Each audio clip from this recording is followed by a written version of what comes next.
இன்றைய வசனங்கள். ஜாதிகள் கொந்தளித்து ஜனங்கள் விருதா காரியத்தை சிந்திப்பானேன். சங்கீதம் 2:1.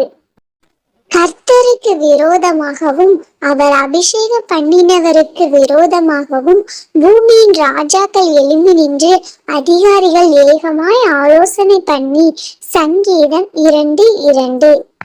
அவர்கள் கட்டுக்களை அறுத்து அவர்கள் கயிறுகளை நம்மை விட்டு எரித்து போடுவோம் என்கிறார்கள். சங்கீதம் 2:3. பரலோகத்தில் வீற்றிருக்கிறவர் நகைப்பார், ஆண்டவர் அவர்களை இகழுவார். சங்கீதம் 2:4. அப்பொழுது அவர் தமது கோபத்திலே அவர்களோட பேசி தனது உக்கிரத்திலே அவர்களை கலங்க பண்ணுவார். சங்கீதம் 2:5.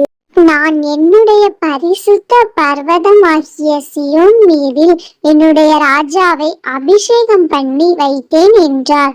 சங்கீதம் 2:6. தீர்மானத்தின் விவரம் சொல்லுவேன். கர்த்தர் என்னை நோக்கி, நீர் என்னுடைய குமாரன், இன்று நான் உன்னை ஜனித்தேன். சங்கீதம் 2:7. என்னை கேளும், அப்பொழுது ஜாதிகளை உமக்கு சுதந்திரமாகவும் பூமியின் எல்லைகளை உமக்கு சொந்தமாகவும் கொடுப்பேன்.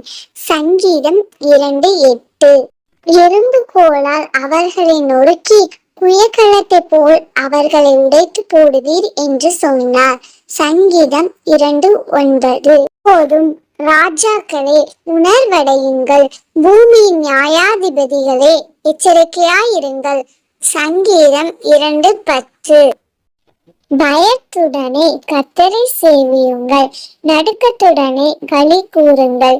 சங்கீதம் 2:11. குமாரன் கோபம் கொள்ளாமலும் நீங்கள் வழியிலே அழியாமலும் இருக்கும்படிக்கு அவரை முத்தம் செய்யுங்கள். கொஞ்ச காலத்திலே அவருடைய கோபம் பற்றி எரியும், அவரை அண்டிக் கொள்ளுகிற யாவரும் பாக்கியவான்கள். சங்கீதம் 2:12.